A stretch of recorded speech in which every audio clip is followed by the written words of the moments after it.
Can I ask, just we think we've heard already that Bukayo's okay after seeing the ice on his ankle, but can you just confirm that to us?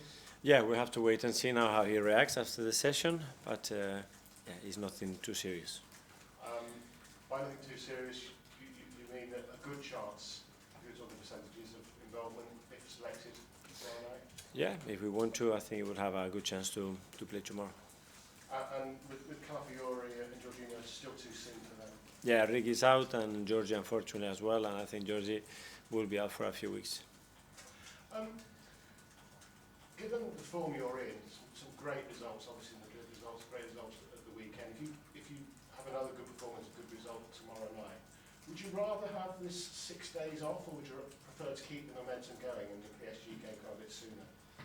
Well, it's what we have. Let's take the opportunity. First of all, and the right to win the game tomorrow against a really good side, that they have a really good record away from home as well, and after that we'll have time to prepare the game really well. Does that gap, that 6 days, play a part in the team that you select tomorrow night? If the games were tighter, would it be a different? Yeah, we have more days. The amount of options that we have is not that many, especially because of where some of the players are coming and the amount of minutes that they can play. But it's good to have a little gap because we are really short in numbers. And obviously, the weekend you experimented midfield without Thomas Partey. Would that be something you would consider doing again, given his suspension? Yeah, well, the reason for it was because Thomas wasn't available to start the game. At the end, we decided not even to play because he wasn't feeling particularly well. So we have some options. We have the opportunity to experiment one, but we have others as well. And while we're on him, before we move on, can I just waste another 5 or 6 seconds by asking if there's any update on his contract situation? On Thomas, you can waste many more minutes with Andrea if you want. If you lose tomorrow, Liverpool win the title. Virgil van Dijk has said that all the players are going to watch it together. They might have a bit of champagne on ice just in case. Is that an incentive? Is that part of your team talk? Our incentive is to win our game and do our best to continue with the run that we are in right now. The rest we cannot control. Do you like a bit of housery? What we call housery? What does that mean? Like trying to take a bit of a sly advantage of situations so another team suffers? If another team suffers? Yeah.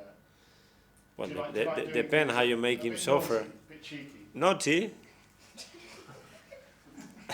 I wouldn't describe that. No. Because I'm just thinking, if you do lose tomorrow night, yeah, maybe the edge of the disappointment would be taken off, because Tottenham on Sunday would have to give a guard of honour for Liverpool. I think you're going too far. I'm too focused on the match, I think. Talking about guard, yeah, honour guard. Yeah. Come on, we get it. I'm following you, don't worry. His numbers were great at the weekend. Given he's had a difficult season, how impressed are you with him at the moment?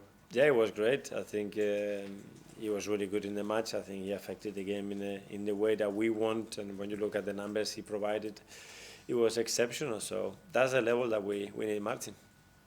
Jack Wilshere, there's been some bad news for a manager at Norwich, which means that Jack gets a chance to step in as head coach, at least until the end of the season. Mm-hmm. You know him well, obviously, as a coach and as a player. Are you thinking that he could do a good job? Yeah, well, wishing the best, obviously, if he's decided to accept the role, and with the games that are left. The same with Aaron as well. He's very, very good to see some ex-teammates taking important roles in management. So wish them the best to both of them. Thank you. Thank you. Anita from the Premier League?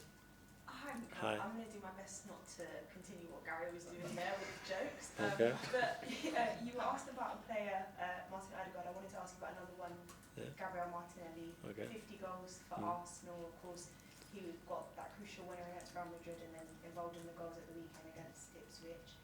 Just, do you feel he's been a bit, I guess, overlooked, especially when you feel the role he played when the likes of Bukayo Saka was out injured? Certainly not by us, but when you look at the consistency he's shown over the last few years, the amount of goals he scored at his age and the contribution to a big club like Arsenal is not easy at all. So I think he's in the right path. He's a fantastic player to work with. his work ethic, his understanding, his desire to play every minute of every competition. That's the kind of characters and leaders that we want in the team, and I'm very, very happy with him.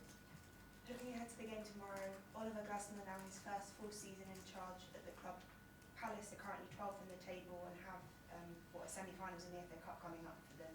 How do you feel he's doing now that he's managed to adjust to the pace and what is a demanding league here? Unbelievable job. I think what he's taking the team and the club and to be in the position they are right now, I think they fully deserve it. I think he's given the team a very clear identity. I think he's maximized the squad and the ability of that squad. And they are really tough opponent. They are really well coached. I think he's got a very clear mentality how he wants to approach games, and they are very competitive. I mean, to reach the position there on the table and where we are in the FA Cup certainly is not a coincidence, and I think they deserve it. You said a very tough opposition, but you've beaten them home and away in the last 6 meetings, and the last meeting this season was one of the best results for the club, 5-1 in what we've seen in this campaign. What did you like in particular about that performance on Christmas Eve, I believe it was? Well, a lot of things. I mean, to get a result like this in the Premier League, you have to do a lot of things right. We have to try to replicate those, but again, I said, it's a really difficult opponent. When you look at the games and what they've done away from home, especially as well, against certain opposition, impressive. So tomorrow we're going to have to be really good. Best of luck. Thank you. Ian, TalkSport. Hi, Mikel. Hi. Listen, you've got a big game next week with Paris Saint-Germain. We saw Bukayo Saka got kicked on Sunday. Is there any temptation from you? I know mathematically you could still win the league, but it's looking very unlikely.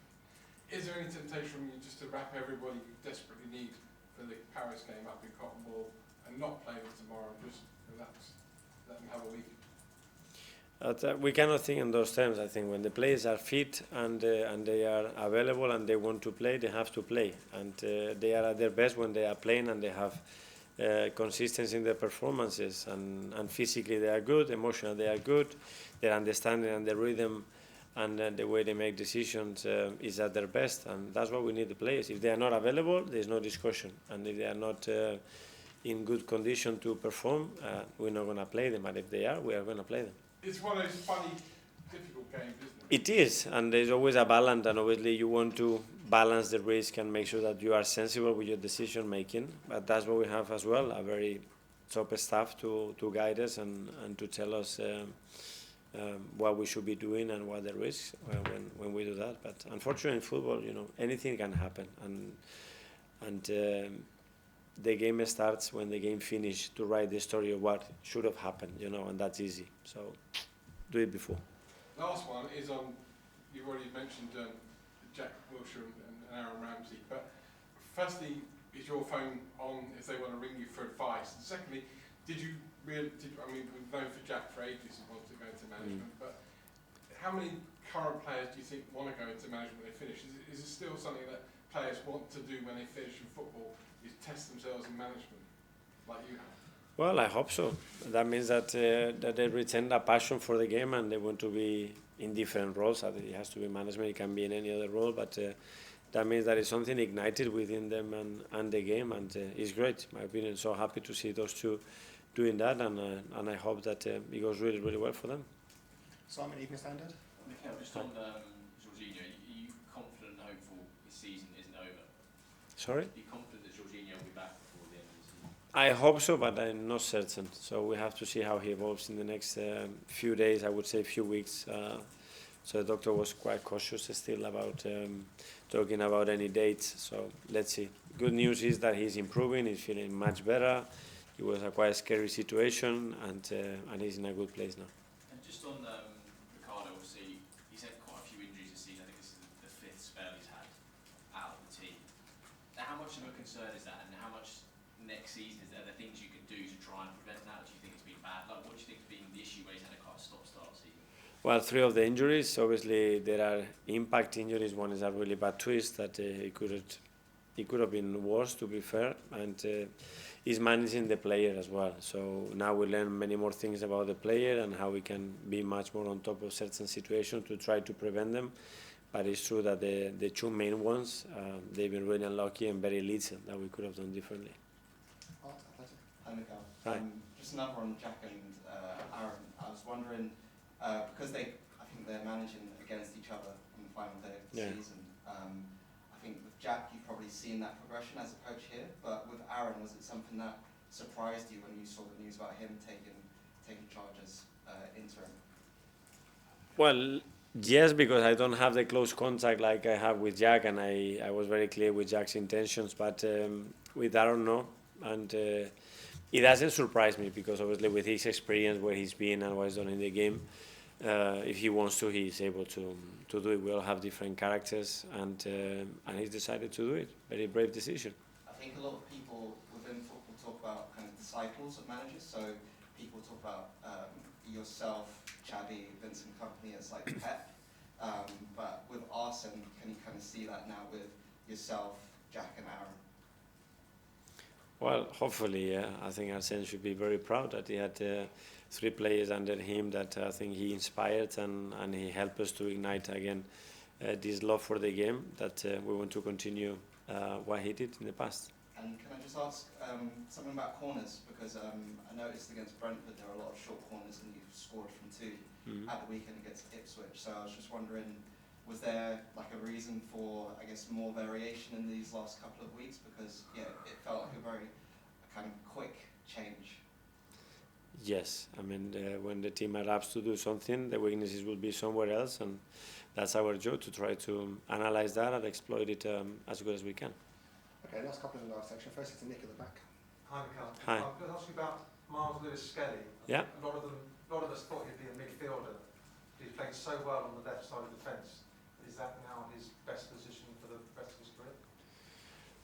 I wouldn't go that far. I think for now and what he's providing to the team and the needs that we have and the role that we asked to that fullback, probably yes. But he stepped in midfield the other day and he looked very, very comfortable. It's what he's played his whole career, and he's good. Another player that can play different positions at the highest level, so very good news.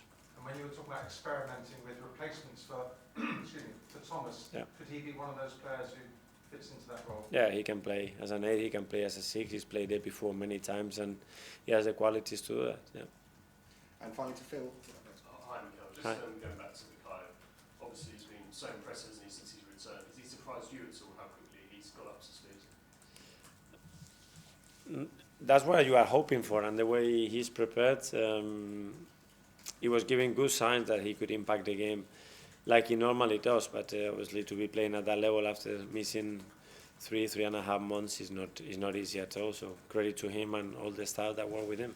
And just on his future, obviously, he's got 2 years left, but would you like to see that new deal signed this summer? With who? With Bukayo, his new deal signed this summer? Yeah, when the time comes, and we will have those conversations, and I'm sure the club is very on top of it. I think Bukayo has been very clear what his intentions are as well, so I think everything is in the right place.